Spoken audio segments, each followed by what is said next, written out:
وَيْلٌ يَوْمَئِذٍ لِّلْمُكَذِّبِينَ، تباہی ہو اس دن جھٹلانے والوں کے لیے. هَذَا يَوْمُ لَا يَنطِقُونَ، یہ ہے وہ دن جس دن وہ بول نہیں سکیں گے. وَلَا يُؤْذَنُ لَهُمْ فَيَعْتَذِرُونَ، نہ انہیں یہ اجازت ہوگی کہ وہ کوئی جھوٹے بہانے کچھ عذر پیش کر سکیں. یہ چرب زبانیاں، لمبی زبان یہ دنیا میں ہی ہے، آخرت میں کسی کی زبان نہیں چلے گی. جتنا مرضی کوئی لمبی زبان والا ہے، اللہ کے سامنے کس کی زبان چل سکتی ہے؟ یہ دنیا میں لمبی زبانیں کیوں چلتی ہیں کہ ہم جو فیکٹس اینڈ فگرز ہیں ان کو چھپانے کے لیے آرگومنٹس کرتے ہیں. اللہ کے سامنے کون آرگومنٹ کر سکتا ہے کہ یا اللہ میری یہ مجبوری تھی، اس کی وجہ سے میں نماز نہیں پڑھ سکا؟ اللہ کو کون یہ بتا سکتا ہے؟ یہ دنیا میں کہا جا سکتا ہے جو رزق مانا بھی تھے جناب عبادت ہے نا. یہ دنیا میں تو سارے ڈنڈیاں آپ مار سکتے ہیں، اللہ تعالیٰ کو کوئی کہانی کروا سکتا ہے؟ اللہ کو تو کوئی کہانی. تو اللہ فرماتا ہے کہ ان کو بولنے کی اجازت نہیں ہوگی، اور اس کی تفسیر تو پھر سورہ یاسین میں آتا ہے نا، الیوم نختم علی افواہہم وتکلمنا ایدیہم، ہم ان کے منہوں کے اوپر مہر لگا دیں گے، ان کے ہاتھ اور پاؤں، ان سے ہم کلام کریں گے، وہ ان کے کیے ہوئے اعمال کے اوپر گواہ ہوں گے. سورہ حمیم میں سجدہ میں آتا ہے کہ انسان اپنی کھال اور اپنے اعضاء سے کہے گا کہ تم تو میرے تھے، تم میرے خلاف ہی گواہی دینا شروع ہو گئے، تمہیں کس نے زبان دے دی؟ تو کھال اور انسان کے جسم کے اعضاء بول کر کہیں گے ہمیں اس نے زبان دی ہے جس نے ہر ذی روح کو، ہر زندہ چیز کو زبان دی تھی. ان کا عذر قبول نہیں کیا جائے گا. وَيْلٌ يَوْمَئِذٍ لِّلْمُكَذِّبِينَ، تباہی ہے اس دن جھٹلانے والوں کے لیے. هَذَا يَوْمُ الْفَصْلِ، یہ ہے فیصلے کا دن. جَمَعْنَاكُمْ وَالْأَوَّلِينَ، جس دن ہم تمہیں بھی جمع کریں گے اور سارے اولین، اگلے جتنے گزر چکے ہیں تمام اگلوں اور پچھلوں کو اس دن جمع کر لیں گے.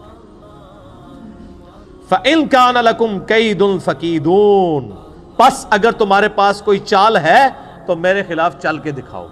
ہائے ہائے ہائے، یار اللہ بڑا ڈاڈا ہے.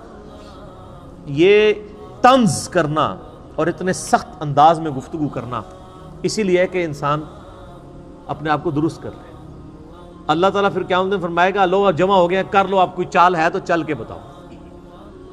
اور یہ اللہ کا کتنا کرم ہے کہ یہ جو اس وقت اللہ تعالیٰ کی طرف سے ٹونٹ اور تانا ملنا ہے انسان کو، وہ دنیا میں سنایا جا رہا ہے اور ویڈیو چلائی جا رہی ہے تاکہ اس دن کے آنے سے پہلے پہلے اس ٹونٹ سے، اس تانے سے تم بچ جاؤ. یہ اللہ کی کرم نوازی ہے. سورۃ المؤمن میں ایک بڑی زبردست آیت ہے، اسی کانٹیکسٹ میں میں اکثر کوٹ کرتا ہوں، میرا یوٹیوب پہ ایک کلپ بھی ہے، کیا اللہ کو بھی تکلیف ہوتی ہے؟ سورۃ المؤمن کے شروع کی آیات میں سے اللہ تعالیٰ فرماتا ہے کہ ہم مجرمین کو جب قیامت والے دن عذاب دیں گے نا، پھر ان سے پوچھیں گے کہ آج تمہیں تکلیف ہو رہی ہے نا، آج اپنی جان سے تم بیزار ہو نا اس تکلیف کی وجہ سے؟ وہ کہیں گے ہاں. تو اللہ تعالیٰ فرمائے گا اس سے زیادہ ہمیں تکلیف ہوتی تھی جب دنیا میں تمہیں ہماری طرف بلایا جاتا تھا اور تم روگردانی کرتے تھے. یہ اللہ تعالیٰ کا انداز بتا رہے ہیں.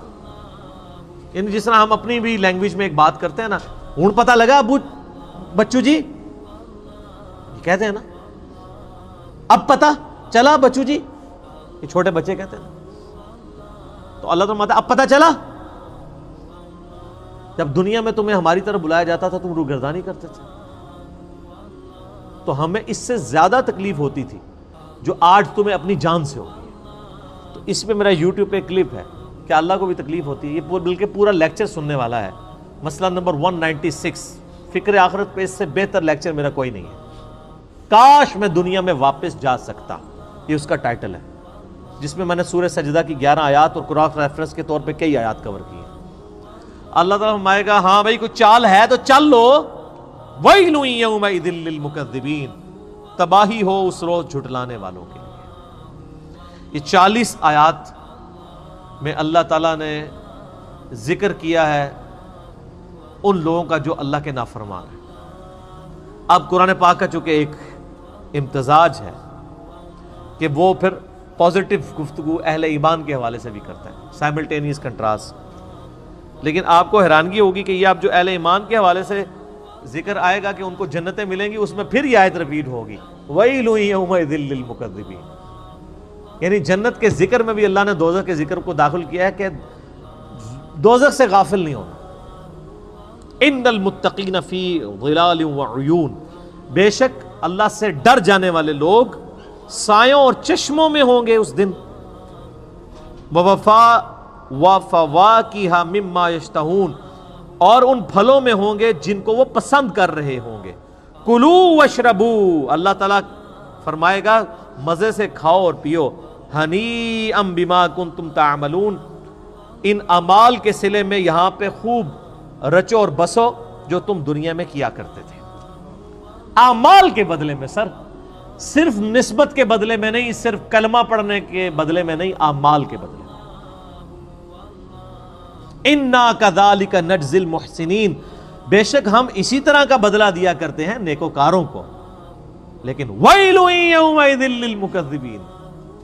جنت کے اندر بھی ذکر آ گیا. یہاں تو کوئی بوڑھا بھی ہوا ہے نا, اسے کہنا یار وہ خوف خدا کر لو, وہ کہتے جی ہن تسی ہن زندہ سانو جا کے دباؤ. 70 سال کا بھی ہوگا, 80 سال کا بھی ہوگا نا, تو وہ ابھی جینے کی خواہش رکھ رہا ہوگا, تو کہہ رہا ہوگا کہ اچھا جی پھر منودابی آؤ جا کے کوئی جنت بھی گل کرو, صرف دوزخ دی گل. اللہ تعالیٰ نے یہ قرآن پاک میں اسلوب بتایا کہ یہاں پہ اب آپ یہ دیکھیں, یہ آیت 2 دفعہ ریپیٹ ہوگی جنتیوں کے ذکر میں بھی, اس لیے کہ تاکہ انسان کا قبلہ درست رہے. صرف جنت کی باتیں کرنے سے قبلہ درست نہیں ہو رہتا جب تک کہ جہنم کا ذکر نہ کیا جائے. کلوا وتمتعوا قلیلا انکم مجرمون.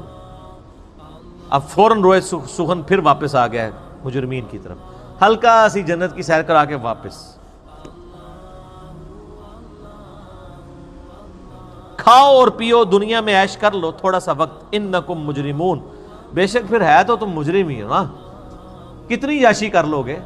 50 سال, 60 سال, 70 سال, 100 سال, 130 35 سال, کتنے سال کا جی لو گے؟ 100 سال سے اوپر تو بہت کم لوگ جاتے ہیں.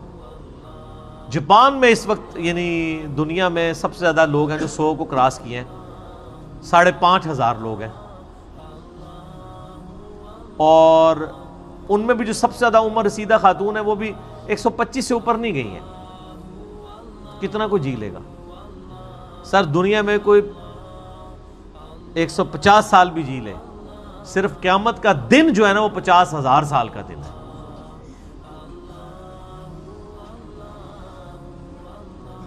عذاب کی تو بات ہی نہیں ہو رہی, وہ تو کروڑوں اربوں سال کے لیے. صرف قیامت کا دن جو ہے نا وہ 50,000 سال کا دن ہے. صرف دنیا میں نافرمانی کے سبب قیامت کا دن ہی عذاب میں کاٹنا پڑ جائے نا, تو یہ ان امیجنیبل ہے. 50,000 سال. اللہم اجرنا من النار, آمین. ویل یومئذ للمکذبین. تباہی اور بربادی ہو ان لوگوں کے لیے جو جھٹلایا کرتے تھے. وَإِذَا قِيلَ لَهُمُ ارْكَعُوا لَا يَرْكَعُونَ. اور جب انہیں کہا جاتا ہے کہ رب کے سامنے جھکو تو جھکتے نہیں ہیں. کیوں نہیں جھکتے؟ وہ کہتے ہیں کچھ بھی ہے یا اللہ تیرے محبوب کی امت سے, نمازیں پڑھنے کی کون سی ضرورت ہے؟ ابھی بھی یوٹیوب کے اوپر کتنے وائزین ہیں بڑے تگڑے قسم کے, جو کلیئر کٹ آ کے یہ بیان دیتے ہیں کہ جی بس جو بندے نے کلمہ پڑھ لیا ہے, نبی علیہ السلام سے محبت رکھتا ہے, اب اسے کوئی ضرورت نہیں نماز روزہ کرنے کی, وہ جنتی ہو چکا.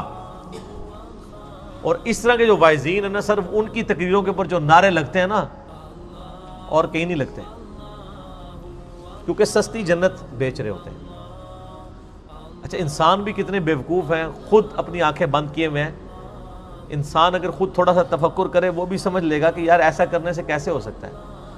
دنیا میں بغیر محنت کے مزدوری نہیں ملتی, اور اللہ جس نے پیدا ہی مزدوری کے لیے کیا تھا, مزدوری سے مراد وما خلقت الجن والانس الا لیعبدون. اور اس پہ امام غزالی نے بہت زبردست بات احیاء العلوم میں کیمیائے سعادت میں لکھی ہے کہ اگر تم لوگوں کا یہ ڈھکوسلا مان لیا جائے نا کہ اللہ تعالیٰ نے یہ سب کچھ بس صرف ڈرائی اینڈ پہ چھوڑ ہی دینا ہے, کوئی کسی کا حساب کتاب نہیں ہونا, کسی کو عذاب نہیں ہونا, تو تم یہ کہنا چاہ رہے ہو کہ اللہ تعالیٰ اور اس کے پیغمبر دنیا میں ٹھٹا کرتے رہے ہیں ہمارے ساتھ, نعوذ باللہ. ظاہر ہے پورا قرآن دھمکیوں سے بھرا پڑا ہے کہ نہیں کرو گے تو رگڑا لگ جائے گا, تو یہ سب مذاق ہوتا رہے؟ ایسا نہیں, تمہیں سمجھ نہیں آئی اصل میں. یہ ٹھٹا نہیں ہے, یہ بہت سیریس معاملہ ہے. جب اللہ کے سامنے جھکنے کے لیے کہا جاتا ہے تو وہ جھکتے نہیں ہیں۔ وَيْلٌ يَوْمَئِذٍ لِّلْمُكَذِّبِينَ، تو بربادی ہے اس روز جھٹلانے والوں کے لیے۔ فَبِأَيِّ حَدِيثٍ بَعْدَهُ يُؤْمِنُونَ، اب اس قرآن کے بعد کس اور بات کے اوپر ایمان لے کر آؤ گے؟ یعنی قرآن میں اتنی واضح دھمکیاں آنے کے بعد ابھی بھی کسی چیز کا انتظار ہے کہ ہمیں کوئی اس طریقے سے آگے بات سمجھائے تو ہم سمجھ جائیں گے؟ اللہ تعالیٰ فرماتا ہے اس واضح دھمکی جو قرآن کی شکل میں نازل ہو چکی ہے، اس کے بعد اب کون سی چیز ہے جس کے تم انتظار میں ہو کہ اس کے بعد تم بات کو قبول کرو گے؟ جب اس کائنات کا مالک خود اپنے پیغمبر کے ذریعے اس کا کلام نازل ہوا ہے اور وہ خود دھمکیاں لگا رہا ہے، یہ نبی علیہ السلام کا کلام نہیں ہے، کلام اللہ ہے، آپ کی مبارک زبان سے نکلا ہے، کلام تو اللہ کا ہے۔ اس سے بڑی کوئی چیز ہو سکتی تھی کہ اللہ تعالیٰ خود دھمکی لگائے تو تب آپ کو یقین آئے اور مجھے یقین آئے؟ سب سے بڑی چیز یہی ہو سکتی تھی۔ تو اللہ تعالیٰ فَبِأَيِّ حَدِيثٍ بَعْدَهُ يُؤْمِنُونَ، کس بات پر اس کتاب کے بعد ایمان لاؤ گے تم لوگ؟ اللہ کا قرآن نازل ہونا، اس کی کتاب کا نازل ہونا، اور پھر صرف کتاب نہیں، اس کتاب کی پریکٹیکل اپلیکیشن۔ لَقَدْ كَانَ لَكُمْ فِي رَسُولِ اللَّهِ أُسْوَةٌ حَسَنَةٌ، قرآن مجسم، قرآن کا اگر کوئی ایک جسم بنایا جاتا ایک پریکٹیکل، تو نبی علیہ السلام کی مبارک ذات ہے وہ، جو صحیح مسلم میں حدیث ہے۔ سیدہ عائشہ سے کسی نے پوچھا کہ نبی علیہ السلام کے اخلاقیات کیسے تھے، آپ علیہ السلام کے معاملات کیسے تھے؟ تو انہوں نے کہا قرآن نہیں پڑھتے، قرآن ہی نبی علیہ السلام کے اخلاق۔ یعنی قرآن کا مطلوب انسان اگر کوئی روئے ارض پہ ہے پریکٹیکل فارم میں، تو اللہ کے محبوب صلی اللہ علیہ وآلہ وسلم کی مبارک ذات ہے۔ پریکٹیکلی انہوں نے کر کے بھی دکھا دیا، سلیبس کی فارم میں کتاب دے بھی دی، اور قیامت تک کے لیے چھوڑ بھی دی۔ حجۃ الوداع کے موقع پہ بھی فرمایا قرآن چھوڑ کے جا رہا ہوں اور میری سنت۔ غدیر خم پہ بھی فرما دیا کہ قرآن کو پکڑ لینا، ہدایت پہ رہو گے، چھوڑ دو گے گمراہ ہو جاؤ گے، اور میرے اہل بیت کے ساتھ اس نے سلوک کرنا۔ قرآن ہی کر کے گئے نبی علیہ السلام۔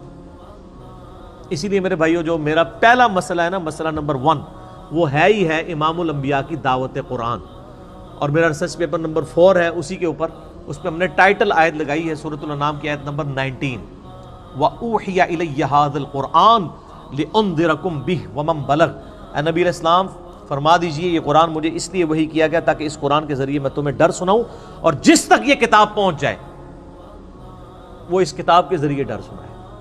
فَذَكِّرْ بِالْقُرْآنِ مَنْ يَخَافُ وَعِيدٍ، قرآن کے ذریعے اے نبی علیہ السلام نصیحت کیجئے اس کو جو خدا کی دھمکی سے ڈر جائے۔ تو نبی علیہ السلام کی دعوت کا تانا بانا ہی قرآن تھا۔ صحیح مسلم میں اوپر تلے 4 حدیث ہیں کتاب الجمعہ چیپٹر کے اندر، کہ نبی علیہ السلام قرآن حکیم ہی پڑھ کے تقریر کیا کرتے تھے، اور اکثر سورہ قاف ہوتی تھی، سورہ نمبر 50 پارہ نمبر 26 کے اندر۔ تو قرآن کے ذریعے آپ علیہ السلام تذکیر کیا کرتے تھے، اسی کے ذریعے نصیحت کیا کرتے تھے، اسی لیے آپ کو اثر بھی نظر آتا تھا، قصے کہانیاں نہیں تھی بلکہ اللہ کا سچا کلام تھا۔